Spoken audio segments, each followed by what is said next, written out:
definitely changing your environment. What other ways, given that not everybody could move to Austin, what other ways would you say, if your life sucks, the easiest thing is to change your environment? What other ways could someone do that?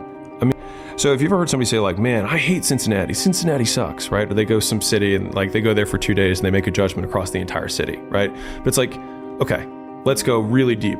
You ate at 3 restaurants and you saw 7 total people in Cincinnati. Does Cincinnati suck, or do the 2 restaurants that you went to or the 7 people that you were with are they not that cool? Well, it's so easy to just move like 2 miles down the street. It's the same reason people do staycations.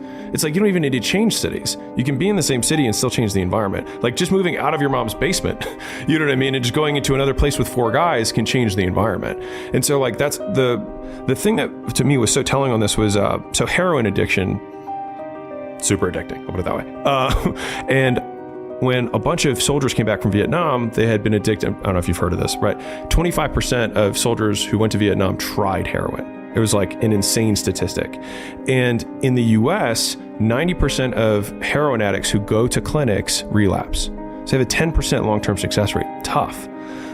The stats are completely reversed from people who got addicted or did heroin in Vietnam and then came back to the US, which then you could draw the line, which is, it's better to change your environment than to even do anything else, because what happens is you eliminate all the triggers and cues that are associated with the habit that you're trying to destroy. You see that the American government was absolutely concerned that there was going to be an epidemic. Yeah. They were adamant that all of these soldiers were going to come home and it were going to be these veterans that were all addicted to heroin. Yeah. Wild.